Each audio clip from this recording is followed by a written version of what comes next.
Poor Charlie's Almanack. In the shadow of Warren Buffett's fame stood a man who thought deeper, spoke rarer, and lived wiser, Charlie Munger. He was not just an investor, but a philosopher of life, learning, and reason. Poor Charlie's Almanack, a collection of his lectures and wisdom, was not about money alone, but about how to think clearly, rationally, and independently. Munger believed that success wasn't built on genius, but on avoiding stupidity. "All I want to know," he said, "is where I'm going to die, so I'll never go there." He called it worldly wisdom, the ability to see reality as it is, not as we wish it to be. Munger urged people to build a latticework of mental models, borrowing ideas from every discipline, economics, psychology, biology, physics, to make better decisions. "If you only have a hammer," he said, "everything looks like a nail." To him, knowledge was not power unless it connected to other knowledge. He read endlessly, thought slowly, and spoke sparingly. While others sought shortcuts, Munger sought truth. "Spend each day," he said, "trying to be a little wiser than you were when you woke up." In investing, he rejected the madness of markets. Like Buffett, he believed in owning businesses, not trading stocks. But his genius lay in simplicity, in reducing complexity to its essence. "Take a simple idea," he said, "and take it seriously." He favored patience over prediction, discipline over excitement, and reason over impulse.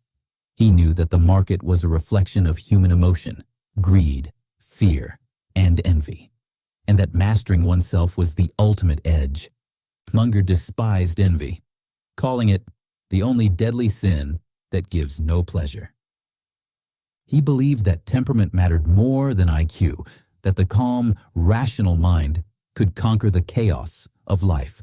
"The big money," he said, "is not in the buying or the selling, but in the waiting." Beyond finance, Munger's philosophy touched every corner of human life. He preached inversion, solving problems by thinking backward. Instead of asking, "How can I succeed?" he asked, "What would guarantee failure?" Avoiding stupidity, he said, was easier than seeking brilliance. He warned of the traps of human bias, confirmation bias, overconfidence, and social proof, the invisible forces that blind the mind. To Munger, wisdom began with humility, the acceptance of how little one truly knows. Acknowledging what you don't know, he said, is the dawning of wisdom. He also believed in the moral foundation of success. Money meant little without integrity.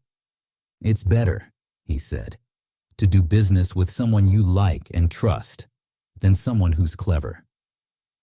His life was proof that character compounds as reliably as capital. Munger viewed life not as a race, but as a series of decisions, each one a test of logic, ethics, and patience. He admired simplicity, avoided debt, and prized self-reliance. "The best thing a human being can do," he said, "is to help another human being no more." In the end, Poor Charlie's Almanack was not a book of tactics, but of principles, a guide to thinking clearly in a noisy world.